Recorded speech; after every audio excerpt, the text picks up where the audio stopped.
President's rule in Maharashtra as no political party musters enough numbers to form the government. Assembly to remain in suspended animation for 6 months.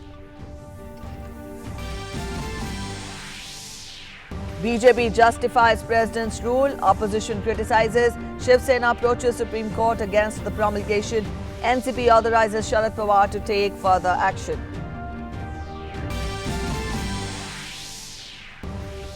Prime Minister Narendra Modi reaching Brazil today for the BRICS summit, says focus will be on strengthening counter-terror cooperation. And as we told you, Prime Minister will be reaching Brazil today for the BRICS summit, and he says that the focus will be on strengthening counter-terror cooperation. Added to this, the other headlines you're following this are the train services which have resumed after a 3-month interval in Kashmir Valley. The train runs between Srinagar and Baramulla, and passengers are happy about it. India says the nations must ensure data security for its citizens. And also speaking at the Paris Peace Forum, External Affairs Minister S. Jaishankar said for specific security threats, including cyber attacks on critical infrastructures, countries should consider entering into arrangements for speedy action and mitigation.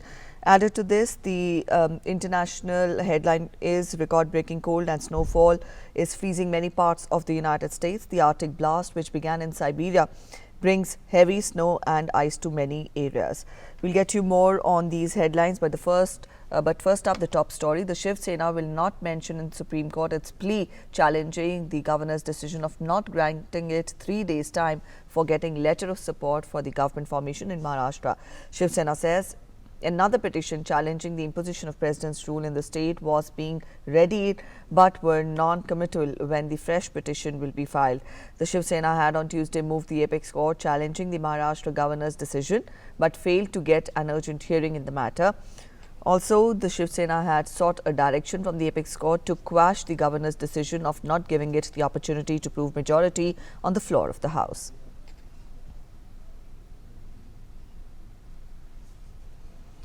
Meanwhile, Nationalist Congress Party has given a letter to the governor seeking an extension of 3 days. NCP leader Ajit Pawar said that the party wanted more time for the entire procedure of formation of government.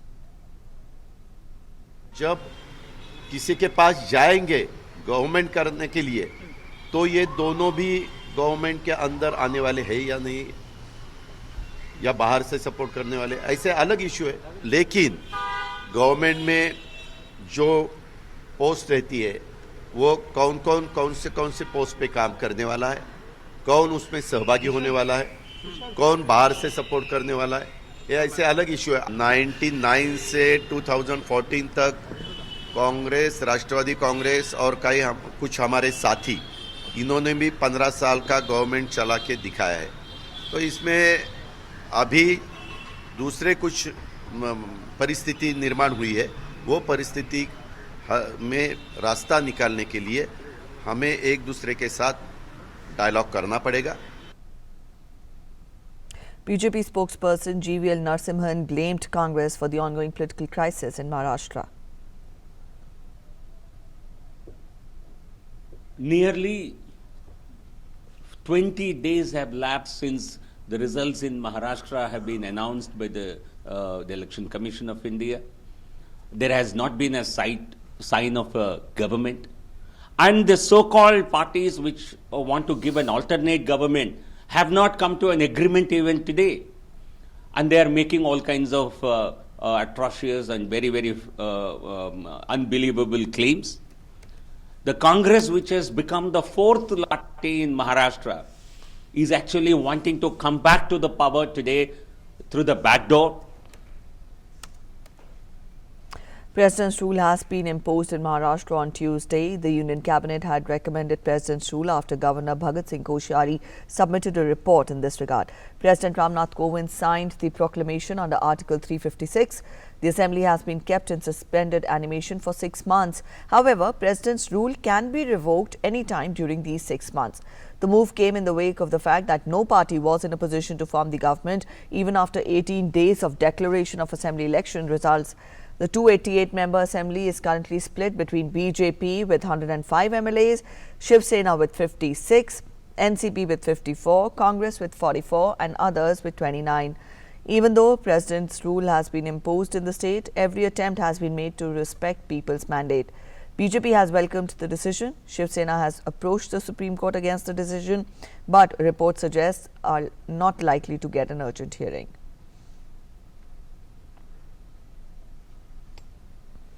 Brazil is all set to hold the 11th edition of the BRICS Summit. As Prime Minister Modi heads to Brazil, a jam-packed schedule lies ahead of him. Apart from the summit, he will attend the closing session of BRICS Business Council and will hold several bilateral meetings on the sidelines of the summit. Prime Minister will lay special emphasis on efforts to counter terrorism and change in status quo on the multilateralism front.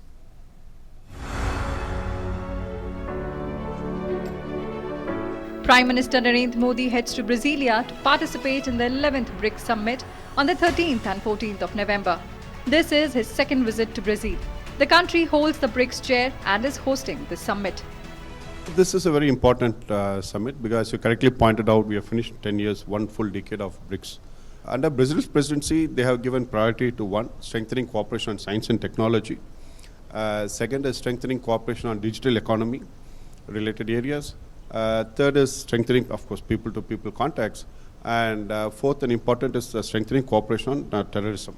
This is the venue here right in front of us, the Itamaraty Palace, which will be the focus of the BRICS Summit, where the leaders of all the 5 nations of BRICS will converge here and reaffirm their commitment towards economic growth for an innovative future. In his departure statement, Prime Minister Narendra Modi shared his vision for the summit. On the sidelines of the BRICS Summit, he will be addressing the BRICS Business Forum and interacting with BRICS Business Council as well as the New Development Bank. He said improving economic linkages augur well for the BRICS nation. The cooperation between BRICS countries have achieved remarkable success in building new cooperation and development mechanisms. It will help the convergence of our economies and create job opportunities and income. On day 1 of his visit, apart from participating in the welcome ceremony, followed by the gala dinner hosted by President Bolsonaro, Prime Minister Narendra Modi will also hold bilateral meetings with host President Bolsonaro. The two leaders will discuss ways to deepen the India-Brazil strategic partnership.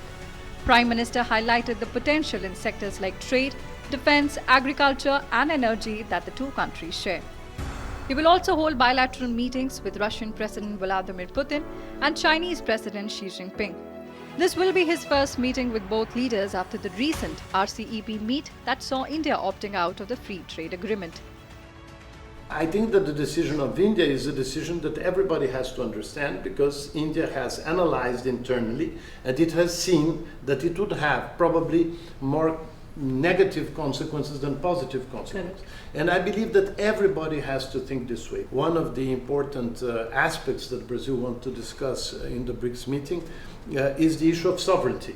Okay. We have to always remember that the multilateralism and the plurilateralism cannot go against the individual countries' interests. BRICS leaders will meet the BRICS Business Council on day 2. The BRICS leaders' restricted session as well as plenary sessions will also play out on the 14th of November. A BRICS MOU between trade and investment promotion agencies will also be inked. Talking of expected outcomes, the establishment of a Women Business Alliance as well as the launch of iBRICS or an Innovation BRICS network is on the cards. The launch of a BRICS Institute Future network is also likely. Prime Minister Narendra Modi will lead the platform of BRICS in calling for a sustainable development and a joint fight against terror with cameraman Praveen Johar, Aisha Khanam, DD News, Brasilia. Prime Minister Narendra Modi has left for Brazil to attend the 11th BRICS Summit, which will focus on strengthening ties among the world's 5 major economies. While the theme of this year's summit is economic growth for an innovative future, the major focus will be on digital economy, counter-terrorism cooperation and innovation in science and technology. Our correspondent Aisha Khanam spoke to Indian delegates and Brazilian Chamber of Commerce head regarding India's growth in energy, economy and manufacturing. As the top 5 leaders of the world's emerging economies converge here at Brasilia, all eyes will be at the BRICS Business Council. BRICS Business Council is the heart of BRICS. It is here that the strategy to run BRICS partnership is designed and taken forward. BRICS Business Council was established in 2013 in Durban during the BRICS summit there, and since then BRICS Business Council has been the focus and focal point of the BRICS summit. Bharat की तरफ से industries का एक बड़ा delegation इस summit में हिस्सा ले रहा है. हमारे प्रधानमंत्री जी कह रहे हैं मिस्टर मोदी कि मेक इन इंडिया करो, नॉट के make in somewhere else and sell in India. हमने इसमें देखना है कि कैसे हम कोऑपरेट कर सकते हैं, जो भी बैरियर्स हैं ट्रेड के वो हटा सकते हैं, रेगुलेटरी कोहेरेंस ला सकते हैं, सो दैट हमारे का स्मूथ फंक्शनिंग होए, जिसमें हम वो कॉन्सेंट्रेट करना चाहते हैं. इसलिए हम फोकस करने आए हैं यहाँ पे. What is very interesting is that whether it is waste to energy or whether it is electric mobility, I think the whole concept of recycling, reducing and reusing, etc. is common to all of us. And what is the important thing here is that when it is common to all of us, how do we learn from each other? Roberto, what exactly is the industry looking forward to with this kind of gathering where BRICS Business Council brings together the best business leadership? Well, you know how important the BRICS together means as population, as GDP in the world. So the idea of having the BRICS was a good idea. The main reason for existing today, the BRICS, is the bank that we have, the New Development Bank. Recently, our great Prime Minister Narendra Modi made some changes exactly because your GDP came down, you have to make some reforms, so you made a change in the tax reforms in India.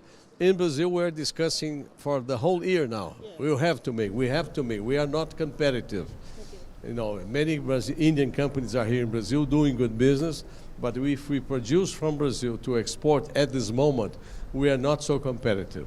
A report will be submitted by the New Development Bank, and all eyes will be on the details of this report. At the end of the summit, will be interesting to see how BRICS will set forward and take forward the commitment and vision of economic growth together with innovations.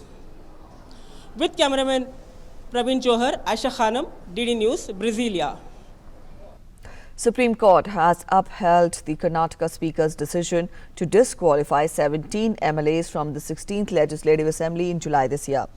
A three-judge bench of Justices N.V. Ramana, Sanjeev Khanna and Krishna Murari, however, said that the MLAs could contest the upcoming by-elections on 5th of December. The order therefore allows all the disqualified MLAs to contest in the upcoming by-polls.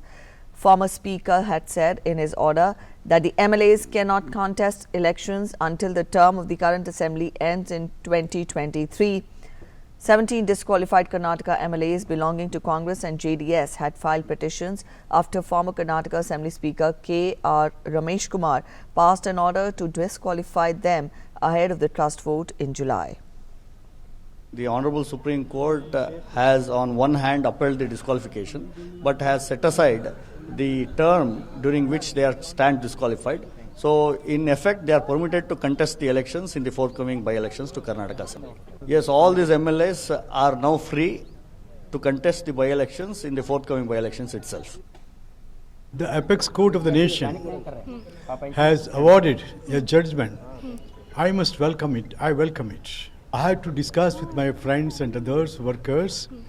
Then, because when we have resigned, on the day itself we were get ready to contest next. It is understood. India on Tuesday called for coordinated action by nations bilaterally or multilaterally to prevent the forces of terrorism and extremism from building presence in the digital domain. Speaking at Paris Peace Forum on issues pertaining to governance of cyberspace, External Affairs Minister S. Jaishankar said that for specific security threats, including cyber attacks on critical infrastructures, countries should consider entering into arrangements for speedy action and mitigation. Expressing concern about threats from cyberspace, Dr. Jaishankar said that there are actors, both state and non-state, whose actions present a clear threat to regional, national and global security. India has joined France, New Zealand, Canada and several other countries in launching a major initiative to combat terrorism and extremism online and secure the internet. The initiative, Christchurch Call to Action, which was named after New Zealand city of Christchurch, where 51 people died and they were killed in an attack on mosques. Time now for a short commercial break. We'll be back in a short while. Stay with us.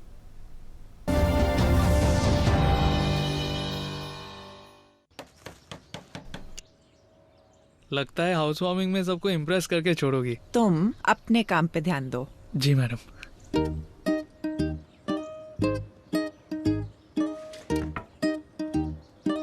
एक बार आके देख लो, कहीं मैंने कोई गड़बड़ तो नहीं कर दी।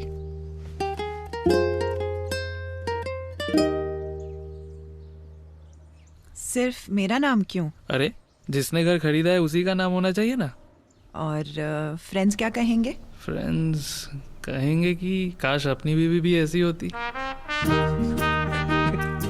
पिछले 100 सालों से ऐसी हर अच्छी शुरुआत का साथ दे रहे हैं हम और हमारी new age banking services union bank of India.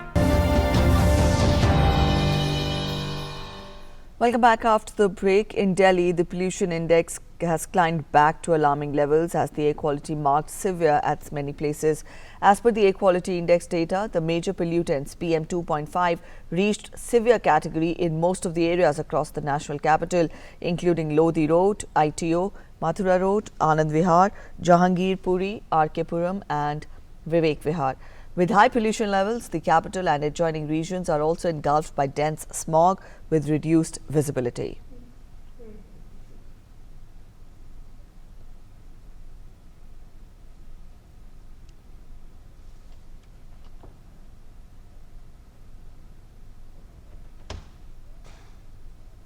दिक्कत तो होती है थोड़ी सी, पर हम तो डेली आते हैं, हमारा काम डेली आने का है, तो परवाह नहीं करते, चलते रहते हैं हम तो वैसे। पर दिक्कत तो है वैसे इसमें थोड़ी सी। गाड़ी बहुत कम आ रहे हैं लोग आजकल वैसे भी। अगर पोल्यूशन कम होता तो ज़्यादा आएंगे लोग, लेकिन कम आ रहे हैं बहुत। ऑल ओवर वर्ल्ड इस टाइम एयर प्योरीफायर लगाए जा रहे हैं, जो बड़े वाले वो लगाए जाए दिल्ली में भी।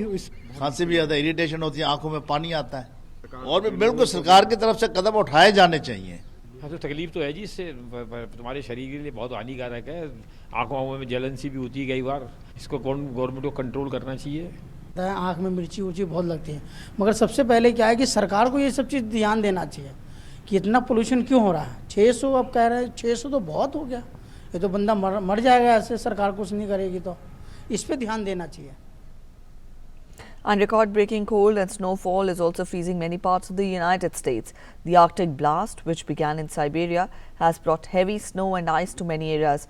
Temperatures across the country hit record lows on Tuesday morning, prompting some school districts to close and others to delay opening. The National Oceanic and Atmospheric Administration estimates 30% of the continental US is covered by snow.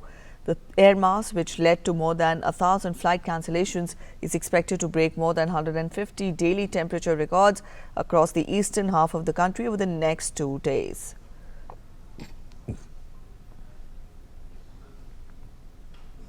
And Pakistan cabinet on Tuesday decided to allow former Prime Minister Nawaz Sharif to go abroad for medical treatment. The government, however, asked him to sign surety bonds, making a commitment that he would return after the treatment and face corruption cases against him. The cabinet meeting, chaired by Pakistan Prime Minister Imran Khan, approved the removal of Sharif's name from the no-fly list. The Pakistan Muslim League Nawaz, that is PMLN Supremo, agreed on Friday to go to the UK for treatment, heeding doctors' advice and accepting his family's request. He was scheduled to leave for London on a Pakistan International Airlines flight on Sunday morning.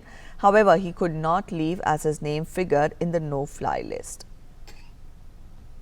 In eastern Australia, a cool change brought relief for firefighters battling massive bushfires which destroyed 50 homes and saw flames come within meters of homes on the outskirts of Sydney. Cooler conditions were expected to ease danger in the state of New South Wales, where 83 fires were still burning. However, changes in wind direction in the northeastern state of Queensland were expected to whip up flames there. Firefighters were battling blazes over a more than 1,000 kilometers perimeter, with more than 2.7 million acres of land either burnt or burning.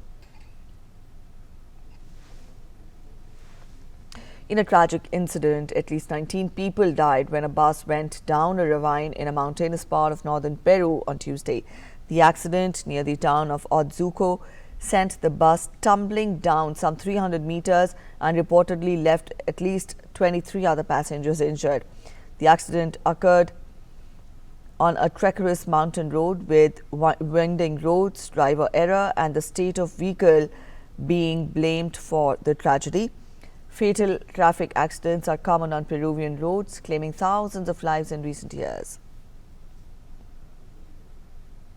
And in Hong Kong, a protester used a bow and arrow to fight back against police as clashes carried into the night. Anti-government protesters, including a number of students, threw petrol bombs and lit fires in a standoff against police outside the city's Chinese university. Hong Kong leader Carrie Lam said that protesters were being selfish and she hoped that universities and schools would urge students not to take part in the demonstrations. The clashes took place a day after police shot a protester at close range and a man was doused with petrol and set on fire in some of the worst violence in Chinese-ruled city in decades now. Immigrants in the United States challenging President Donald Trump's 2017 decision to rescind the Deferred Action for Childhood Arrivals program, and rather they said that they feel optimistic that US Supreme Court judges will rule the right side of the history. Conservative US justices appeared sympathetic to Trump's effort that protects from deportation of thousands of immigrants who entered the United States illegally as children. Several of the 5 conservative judges appeared skeptical that courts can even review the president's 2017 plan to end the DACA, which had been implemented in 2012 by Barack Obama. Liberal justices emphasized the large number of individuals, businesses and others that have relied on the program. In sports, Saina Nehwal crashed out of the Hong Kong Open with a straight games 13-21, 20-22 defeat to China's Tsai Yan-Yan on Wednesday. Now, this is the second consecutive opening round defeat to the Chinese, having also gone down in straight sets at China Open earlier this month. World number 9 Indian's bad run continues. She has now made opening round exits in 5 of her last 6 tournaments. Yogesh Kathunia overcame 3 foul attempts to claim bronze medal in men's discus throw F56 final at World Para-Athletic Championships and sealed India's 7th slot at 2020 Tokyo Paralympic Games. Under International Paralympic Committee rules, the top 4 ranked athletes at the World Para-Athletics Championships in each of the individual medal events on the Tokyo 2020 Paralympic program will obtain 1 qualification slot for their respective country. The 23-year-old Kathunia hurled the discus through a distance of 42.51 meters in his 6th attempt to take the bronze. India now have 2 golds, 1 silver and 2 bronze medals from this championship. And Dominic Thiem stunned Novak Djokovic to become the first player into the semi-finals at the ATP Finals in London.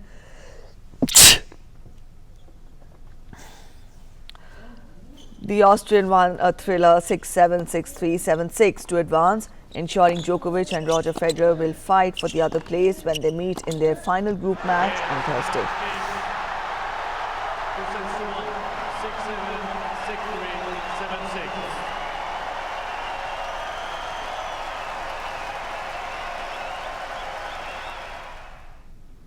Federer, who had lost his opening round-robin match to Thiem on Sunday, had earlier got his campaign on track. He beat Italy's Matteo Berrettini for 7-6, 6-3 to keep alive his hopes. The results set up an enticing winner-takes-all battle between 16-time Grand Slam champion Djokovic and 20-time major winner Federer, who played out an epic Wimbledon final in July that the Serb eventually won. The top 2 players in each group after the round-robin stage progressed to Saturday's semi-finals, and the event, which is taking place in London for the penultimate year, features the top 8 male players of 2019. That's it in this edition of the news this hour. Thanks for watching. Bye-bye.